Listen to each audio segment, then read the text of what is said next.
Le projet d'autoroute continue à attirer les foudres des locaux concernés.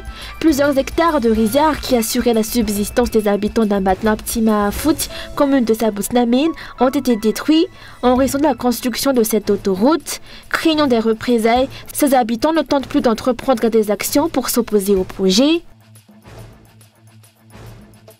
Le nombre de décès liés aux intempéries est monté à 12, selon le dernier bilan du BNGRC. Le nombre de sinistrés s'élève désormais à plus de 17 000.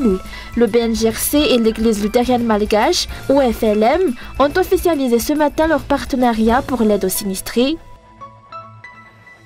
De l'actualité internationale, l'ONU a lancé un appel aux dons de plus de 9 millions de dollars pour aider 3,9 millions de personnes en 2025 en Haïti, pays ravagé par la violence des gangs, où la capitale était à nouveau sous haute tension jeudi.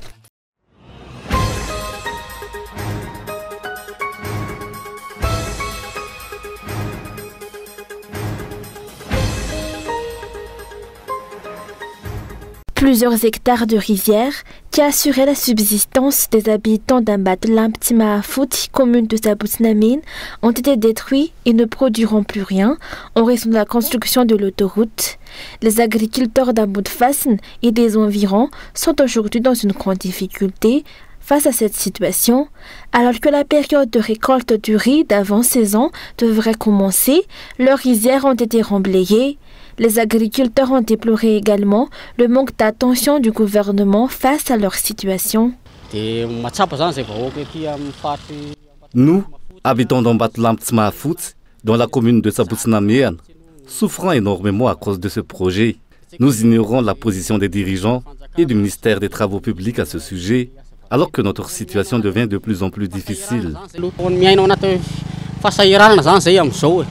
Selon les témoignages des habitants de la région, ces derniers désapprouvent ce projet. Ils ont tenté de s'opposer au projet et leurs leaders ont été arrêtés. Ces événements ont eu un effet dissuasif sur la population qui se sont muselés et intimidés. Un riche opérateur a déjà été incarcéré. Et si une personne de cette envergure est traitée ainsi, que peut-on attendre pour nous, les gens ordinaires? Face à cela, les habitants ont cessé de s'opposer. Nous cultivons et élevons, mais l'espace disponible pour ces activités se réduit de plus en plus à cause des remblayages qu'ils font. Actuellement, la route est coupée au niveau du PK0 à l'embranchement entre la route nationale sinueuse et la route de Tarasoch à Amboutfassen. Pour rappel, le coût annoncé pour ce projet est de 924 millions de dollars. Alors que le pays s'endette considérablement pour financer cette autoroute, les routes nationales de Madagascar sont dans un état déplorable, suscitant de nombreuses plaintes de la part des usagers. La misère de la population malgache est déjà criante. Où se situe le développement promis pour Madagascar? Se demandent les observateurs.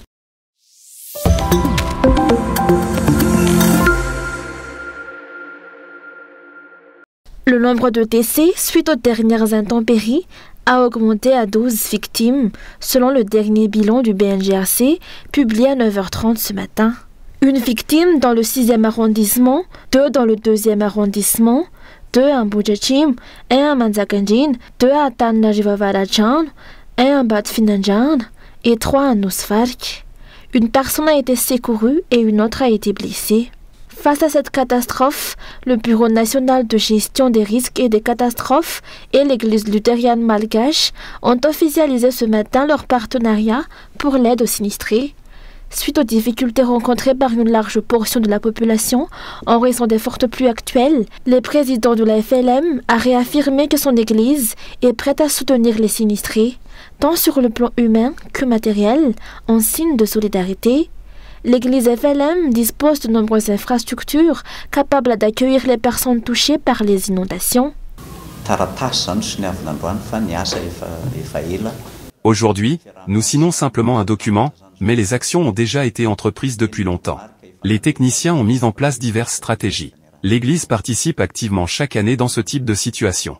Au-delà de l'aspect matériel, elle apporte également ses richesses humaines, notamment à travers les démembrements de l'Église dans les Fukuntan, qui s'engagent directement sur le terrain. L'Église est toujours aux côtés de la communauté et assume ses responsabilités.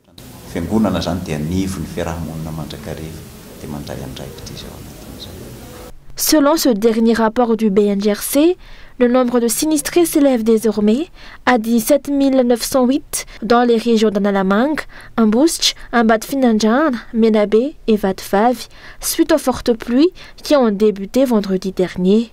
Environ 10 468 personnes ont dû être évacuées et sont actuellement hébergées dans 29 centres d'accueil, tandis que 60 personnes ont été relogées chez des proches.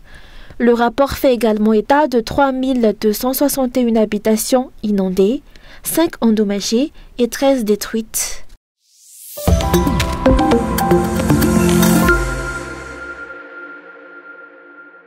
Dans 3 communes du district de Mianjvazu, Manandaz, Anusmin et Dablav, les candidats Irmar, ayant perdu les élections selon les résultats annoncés par la CENI, ont finalement été déclarés vainqueurs lors de la proclamation des résultats officiels par le tribunal administratif de Touliage. De la commune de Manandaz à Mianjvazu, le candidat Irmar, initialement arrivé en 3e position selon les véritables chiffres, a finalement été proclamé victorieux. De la commune de Dablav à Mianjvazu, après avoir perdu avec un écart de 148 voix au niveau de la SRMV, ce qui avait été confirmé par la CENI, le candidat Irmar a saisi le tribunal administratif de Touliage, mais n'avait pas obtenu justice auprès des juges. Cependant, les résultats ont été modifiés lors de la publication des résultats officiels le 22 janvier, et ce candidat, soutenu par le parti au pouvoir, a été déclaré vainqueur. La population de Dablav a voulu se révolter cette nuit-là, mais je leur ai demandé de rester calme, en assurant que nous ferions appel à l'instance supérieure. Après une confrontation, il a été constaté que les résultats du Funktan Betamtam avaient été modifiés. Les vrais résultats indiquaient 153 voix, mais ils ont été modifiés à 353. Bien que le nombre d'électeurs inscrits soit resté inchangé, le nombre de votants a augmenté de 200.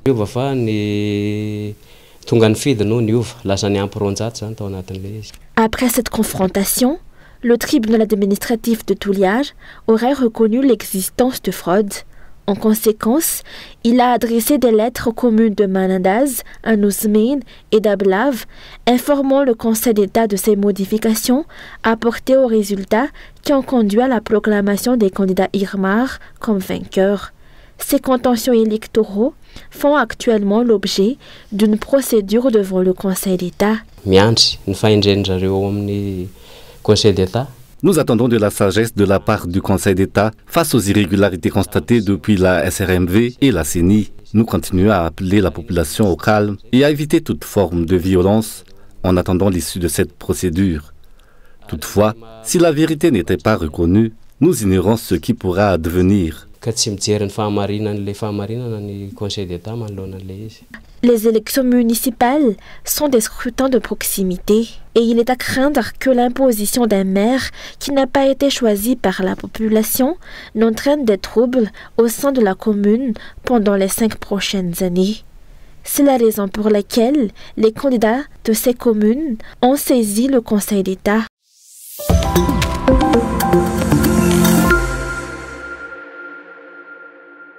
Les perturbations des vols domestiques sont l'un des problèmes majeurs rencontrés par le secteur du tourisme actuellement, selon les opérateurs. Même si le mauvais état des routes nationales et des routes menant aux sites touristiques est déjà un frein au développement du tourisme, le secteur aérien s'est dégradé.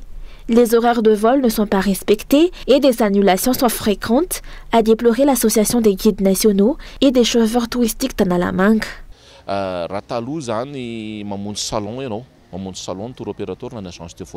Autrefois, les opérateurs touristiques participaient à des salons et intégraient les horaires de vol dans leurs brochures pour proposer des circuits précis. Aujourd'hui, cela n'est plus possible, car les horaires des vols ne sont connus que la veille. Bien que Madagascar Airlines publie des programmes et des horaires, ceux-ci ne sont pas respectés. De plus, les annulations fréquentes causent de sérieux préjudices au secteur. Si la réhabilitation des routes est importante, ainsi que l'ouverture des vols long courriers pour attirer les touristes, la résolution des problèmes liés au trafic aérien intérieur devrait être une priorité pour le gouvernement afin de limiter les désagréments qui pourraient ternir l'image de Madagascar, selon les explications. Nous renforçons notre communication touristique avec l'ONTM et tous les acteurs, et Madagascar figure actuellement parmi le top 10 des destinations touristiques. Cependant, l'absence de mesures d'accompagnement sur les vols et l'état des routes pourrait compromettre ces avancées. Si le mauvais état des routes est source de fatigue et de pertes pour les opérateurs malgaches, il peut être perçu comme une aventure pour certains touristes. En revanche, les perturbations du trafic aérien agacent et marqueront les touristes étrangers, notamment lorsque ces retards et annulations ont un impact direct sur leurs vols internationaux. Cette situation constitue un frein majeur à l'objectif d'1 million de touristes à l'horizon 2028 si elle n'est pas résolue rapidement.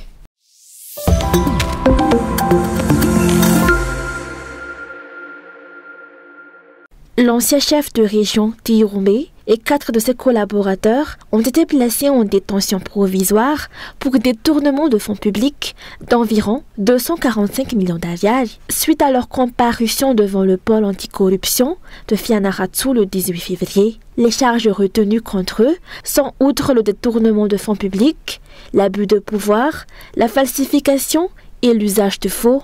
Pour rappel, c'est à la suite d'une enquête menée par le Bianco de Fianarantsoa en collaboration avec la Direction régionale de l'Inspection générale de l'État qu'il a été révélé des faits de détournement de fonds publics, d'abus de pouvoir, de faux et d'usage de faux dans la région d'Iroumé entre 2016 et 2019.